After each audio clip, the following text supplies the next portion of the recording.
중천건 들어보셨어요? 이렇게 까맣게 두 줄, 세 줄 태극기 그런 태극기 있는 건공감이 태극기 있는 3, 4, 5, 6 네. 그게 주역 괴거든요.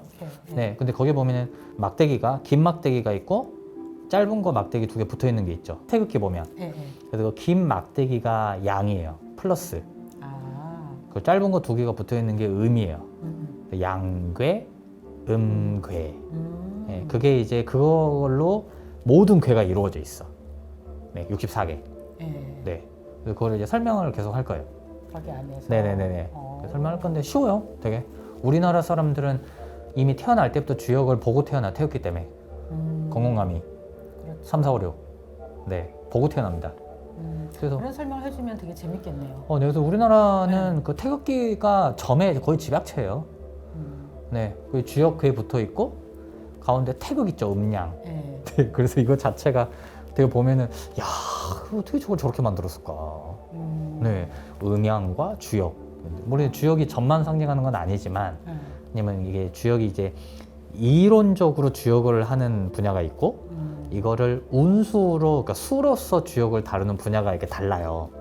그래서 이론으로서 다루는 분야가 이제 보면 이렇게 주역으로 우리가 읽으면은 그런 막 교훈을 주는 얘기들이 있잖아요. 그게 이제 이론적으로 다루는 거고, 이제 수로서 다루는 게 운세, 태극기가 있는 주역이 운수로서 다루는 건 아니지만 어떻든 우리가 주역이라는 거를 얘기 들으면 주역 점 아니야? 이러잖아요. 네, 그래서 우리 태극기 딱 보면 좀 익숙하죠. 우리나라 사람들은 주역. 그래서 보면은 태극기는 다 그래요. 긴 거는 양 플러스, 짧은 거는 마이너스. 그래서 긴 거는 남자, 두 개 땡땡 있는 건 여자. 네, 그래서 그 모든 주역은 그걸로 이루어져 있어요.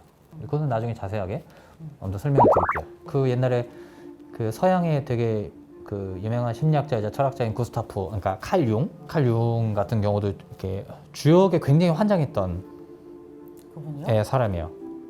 주역점도 되게 많이 쳤고 서양에서 철학을 공부하는 분들이 돌고 돌아서 주역을 한 바퀴를 돌고 또 나가요. 하얀기수는 양력을 넣어요, 음력을 넣어요? 둘 다 넣어도 돼요. 네. 그건 편하네요. 네, 음력으로 넣었는데 윤달이면 윤달 체크 딱 해주시면 돼요. 네. 아. 야자시 태어났으면 야자시 체크 딱 이렇게 해주시면 돼요. 네. 해봐야만 알 수 있는? 간단합니다. 네, 매우 간단하고 너무 심플해서 또 좀 헷갈릴 수도 있어요. 또 안 좋게 나온 분들은 또 너무 안 좋다고 또 거기에 저기 명매지 마시고 희망의 얘기도 있나요? 네, 왜냐면은 그 선천 긁기에 또 안 좋게 나와도 운을 또 따라가다 보면 또 좋은 시절이 있어요. 왜냐면 인생이 평생이 나쁘고 평생이 좋을 수 없기 때문에 그 좋은 시절에 또 내가 열심히 살아서 돈을 모아놓고 안정시켜 놓고 나쁜 시절을 또 보내고, 왜냐면은 또 인생이 좋게 태어난 사람들도 평생이 좋을 수는 없잖아요. 예, 우리가 막 대기업의 그런 회장님들도 보면은 막 한 시절 동안 감옥도 갔다 오고, 우리가 뭐 뉴스에서는 막 감옥에 들어가도 뭐 얼마나 힘들겠어 이러지만 감옥 가면 다 힘들어요. 그리고 이렇게 막 권력을 가진 분들도 보면 다 힘들어요. 예, 힘든 일이 얼마나 많은데. 그러니까요. 힘들어요. 이게 돈이 부족한 사람은 그 돈을 보고 나서 돈만 있으면 행복해라고 얘기할 거고. 그렇죠. 네, 그렇게 해석하는 것 같아요. 맞아요. 우리 이제 모든 요즘 세상의 화두는 돈이잖아요. 오래됐죠. 네, 돈인 게. 네. 요즘 인터넷이 발달해서 유독 더 말이 많이 나오는 것 뿐이지. 네. 그 하락이수를 보고 그러면 네. 그 주식을 칠 수 있나요? 주식을 해서 돈을 벌 사람인지 아닌지를 먼저 맞힐 수 있고, 그날의 운을 또 볼 수도 있어요. 그래서 예를 들어서 내가 주식으로 돈을 벌 사람이라는 전제하에 그럼 나는 돈을 어느 날 벌 수 있겠네를 알 수가 있어. 근데 중요한 거는 내가 주식으로 돈을 번다는 전제가 선천 긁기에 나와야 돼요. 왜냐면은 우리가 그냥 봤을 때 주식이나 이런 걸로 돈을 버는 사람이 뭐 많아요? 없어요, 거의. 다 뭐 내 주변에 많이 벌었다는 사람도 있고. 얼마나 벌었는데요? 안 물어보죠. 만나보고 싶네요. 대부분 그러니까 우리가 주식으로 돈을 많이 벌었다는 게 많이 그렇게 많지 않아요, 생각보다. 그리고 그거를 현금화한 사람은 더더욱 없고 다 숫자 나왔다 갔다 하는 거지. 그 코인도 마찬가지고. 뭐 한때 뭐 코인으로 8억까지 올라갔다는 사람도 전 아는 사람이 있는데 못 뽑았어요. 도어를 줄 알고. 그래서 자기 돈이 아니지. 제가 항상 그래요. 뽑아야 내 돈이지. 근데 그게 운이에요. 우리가 얘기하지만 그 사람들이 점이라고 하는 거를 되게 추상적으로 생각들을 하는데 사실은 그 어떤 학문이나 이론보다 현실적인 학문이에요. 왜냐면은 점이라는 것 자체가 너무너무 세속적인 목적에서 이게 발전해 왔기 때문에 돈, 결혼, 건강. 예. 그러니까 이런 너무너무 세속적인 거를 보기 위해서 만들어진 학문이거든요.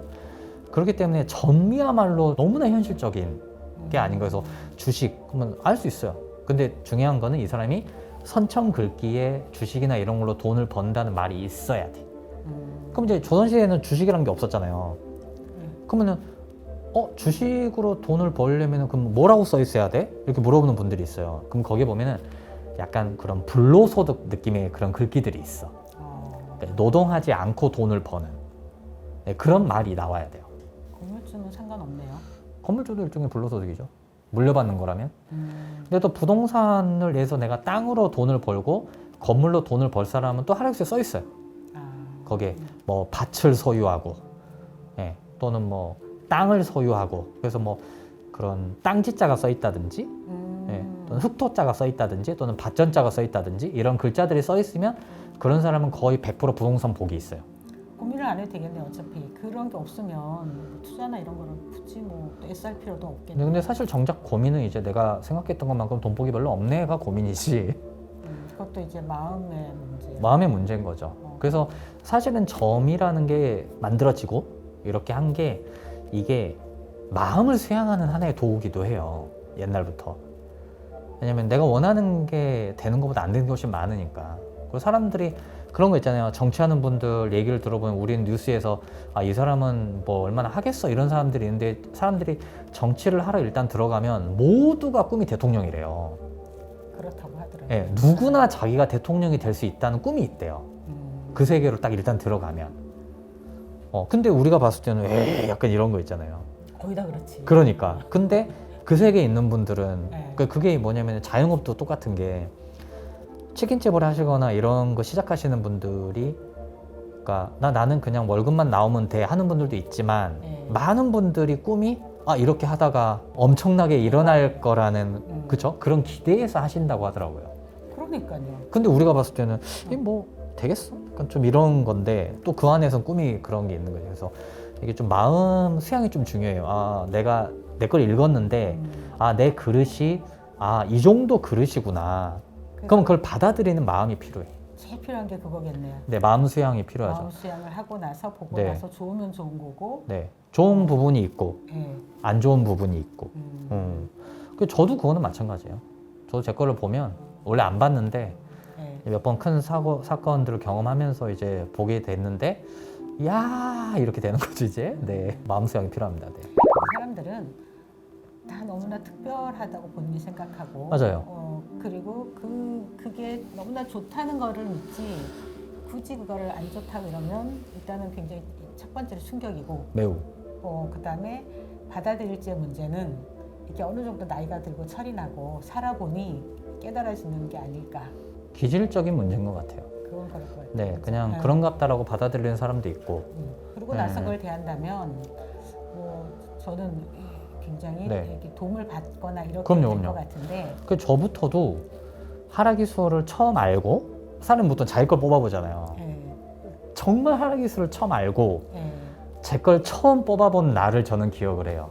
쌤은 어떠셨어요? 정말 벌벌 떨었어. 안 좋게 나오면 어떡하지? 그럴까봐. 네, 힘들었으니까 사는 게 너무 힘들었으니까 안 좋게 나오면 어떡하지? 이대로 인생이 계속되면 어떡하지? 그렇게 많이 공부를 하고 다른 걸로도 다 이렇게 마치신 분도 그래요? 봐도 이게 또 안 좋게 나오면 이게 어떤 내가 해석하는 것보다 이게 더 잘 중요하니까 아까 말씀하셨듯이 이게 어떤 뼈대가 되는 거니까. 왜냐면 다른 학문은 다 해석을 하지만 이건 해석이 필요가 없잖아요. 근데 여기 안 좋게 나오면은 이건 답이 없죠. 갑자기 무섭네요. 그래서 사실 되게 무서웠어요 저도. 근데 이거는 모든 사람의 고민 아니에요? 그렇죠. 그러니까요. 근데 항상 생각할 게 뭐냐면 좋게 나오는 사람이 거의 없어요. 여기서 말하는 완벽하게 좋은. 왜냐면 하라기수 자체도 좋은 말은 30% 정도밖에 없어요. 퍼센티지가? 네, 그 정도밖에 없어요. 그리고 한 대부분은 평범하게 써 있어. 평범한. 그러면 약간 실망도 있겠네요. 실망을 많이 하죠. 기대치가 있는데. 그렇죠. 네. 근데 또 하라기수가 다행인 게 뭐가 있냐면 이 하라기수는 생년월 시간을 넣었을 때 글귀가 협자와 불협자로 이렇게 나눠서 써 있단 말이에요. 그럼 이 협자와 불협자가 뭐냐면 협자는 옛날로 치면 양반이에요. 그러니까 내가 양반으로 태어나면 협자를 먼저 읽어. 그리고 내가 양반이 아닌 사람으로 태어나면 불협자를 먼저 읽어요. 네. 옛날의 기준으로. 네. 오늘날에는 뭐가 기준이냐면 오늘날에는 협자는 뭘 읽냐면 어릴 때 집이 부자면 협자를 읽어요. 태어날 때. 아, 그래요? 모든 조건이 갖춰져 있는 집. 그리고 우리 집이 평범하다. 네. 그러면 불협자를 먼저 읽는 거예요. 근데 그럼에도 불구하고 옛날과 달리 그러니까 옛날에는 태어나면서 신분이 정해져 있잖아요. 네. 그렇기 때문에 협자와 불협자가 정해져 있었지만 오늘날에는 내가 노력을 통해서 이거를 바꿀 수가 있어. 그러니까 이런 가능성이 있기 때문에 오히려 더 희망적일 수도 있어요. 만약에 바꿀 수 있다고 하면 네. 노력은 할 것 같아요. 그러니까요. 근데 그게 사실은 정답이기도 하죠. 네, 근데 왜냐면 네. 다른 점들은 이렇게 해석을 하면은 그걸로 끝이에요. 근데 하락기수는 참으로 다행인 게 다 써 있지만 네. 신분을 옛날로 치면 신분을 나눠서 써놨단 말이에요. 다행인 게 또 오늘날에는 신분이란 게 없잖아요. 네. 그렇기 때문에 이거를 오갈 수가 있어요. 그러니까 생존 시간을 넣으면 협자와 불협자로 써 있는데 대부분 협자는 긁기가 좋고 불협자는 긁기가 별로예요. 네. 물론 불협자가 좋을 때도 있지만 근데 어떻든 그래서 내가 좋은 쪽으로 옮겨갈 수가 있는 거예요. 노력을 통해서. 네. 옛날과 다르기 때문에. 그래서 오히려 더 희망적일 수가 있어요. 말씀드렸듯이 다른 점들은 하나로밖에 해석이 안 돼요. 네. 근데 하락일수는 희한하게 엄청 좋은 글귀와 엄청 안 좋은 글귀가 혼재되어 있는 경우들이 있어요. 그게 왜 그러냐면 옛날엔 신분이 다르니까. 아, 그러니까 오늘날에도 대충 이제 사람들이 하락일수 제글 따서 너희 읽으면 알아요. 아, 나 이쪽이구나. 알게 돼요. 모르지 않지. 왜냐면은 내가 냉정하게 나를 보는데 사는 게 그냥 뭐 별 볼 일 없고 막 회사 입사원서 넣었는데 회사마다 잘 안 되고 좀 그런데 내가 여기서 좋은 글귀를 굳이 찾아 읽는 거가 좀 나를 속이는 거잖아요. 네. 희망을 갖고 싶지만. 네. 근데 그럼에도 불구하고 또 좋은 글귀가 있으면 한쪽에 그러면 나는 노력을 통해서 이렇게 될 수도 있다는 게 나온다는 면에서 다른 점들보다 훨씬 더 희망적이에요. 그렇게 보면. 다른 점들은 그런 해석이 없거든. 이거 아니면 저거. 내 걸 받아들었을 때 너무나 정확하다고 얘기를 했으면 네. 무서울 거는 같아요. 아, 정말 정확하고 네, 그리고 그 어떤 점을 보는 분들도 하락기수는 반드시 해야 됩니다. 아주 자신 있게 당당히 말씀드릴 수 있어요. 무조건 하락기수를 해야 됩니다. 네, 그래야 내가 하는 다른 어떤 운세술, 네. 이 운세술에 아까 말씀하신 뼈가 잡혀요. 내가 봤을 때 아 이게 이런 건가 저런 건가 했을 때 이걸 하락기수가 다 잡아줘. 왜? 써 있잖아. 예를 들어 내가 사주를 좀 한다거나 또는 자미두술 좀 한다거나 아니면은 뭐 심리상담을 배웠다거나 딴 데서 이러면 이 기술을 하락기수에다 조금만 갖다 붙이면 오, 뭐 엄청난 실력자가 되는 거죠. 네. 제가 장담하는데 정말 어지간한 잘 맞힌다고 하는 사람도 훨씬 잘 맞힐 수 있어요. 그리고 하락기수를 정말 맘먹고 한 몇 주만 열심히 우리 사이트 들어오셔가지고 막 읽잖아요. 그러면은 어지간한 운세를 몇 년 공부한 분들보다 훨씬 잘 맞출 수 있습니다. 왜냐면은 이게 써 있다는 그 자체가 어마어마한 정말 메리트이기 때문에. 네. 그렇게 얘기를 하시니까 5,500원이 굉장히 거저 보게 하는 느낌이 들어요. 네, 그렇긴 한데 사람들이 그런 거 있잖아요. TV는 뭐 200만 원 주고 사고 아이폰 뭐 바꿀 때마다 200만 원 주고 바꾸지만 한 달에 10,000원 결제하면 집안 망해먹을 일이 있냐고 막 이런 그게 있잖아요. 심리가. 네, 그러니까 이제 5,500원인데. 근데 저는 뭐 그렇게 생각은 안 하고 네네. 그 궁금하거나 이런 것들이 한두 가지만 나한테 얻어지는 것만 있어도 저는 그런 거를 충분히 할 가치가 있다고 생각을 하거든요. 그렇죠, 그렇죠. 저는 책을 주로 살 때 다 안 네. 읽지만 그 중에서 쭉 훑어보다가 내가 좋아하는 글귀가 한두 개만 얻어줘도 이 책은 살 의미가 있었어. 저는 그쵸, 그렇게 그쵸. 해석을 하거든요. 그렇죠, 그렇죠. 네. 좋은 의도세요. 그리고 보고 식구들도 다 볼 수가 있으니까 네. 응용을 하고 보면서 각자 어떤 자기를 좀 성찰하는 계기도 될 수 있을 것 같고. 그쵸. 공부하면 재밌어요. 근데 이게 있을 것 같아요. 이제 사람들이 생일까지는 어떻게 얘기를 해줬어. 네. 제가 되게 궁금해. 내가 이거를 할 줄 알아. 네. 그럴 경우 시를 몰라. 네. 그런 경우는 이게 100% 정확하다고는 말할 수가 없겠네요. 시간을 찾아야죠. 네, 대충 알고 아예 시간을 모르면 사실 찾는 게 어려운데 소 밥 줄 때 태어났어, 뭐 이렇게 소 죽 쏠 때 태어났어, 닭 울 때 태어났어 이 정도는 알잖아요. 그러면 그 근처로 시간을 앞뒤를 잡아가지고 다 넣어보고 읽어보는 거죠. 내 과거하고 맞춰가면서. 정성이 어쨌건 필요한 부분이네요. 내 거는 또 보게 돼요. 시간이 어쨌건 중요하다. 그렇죠.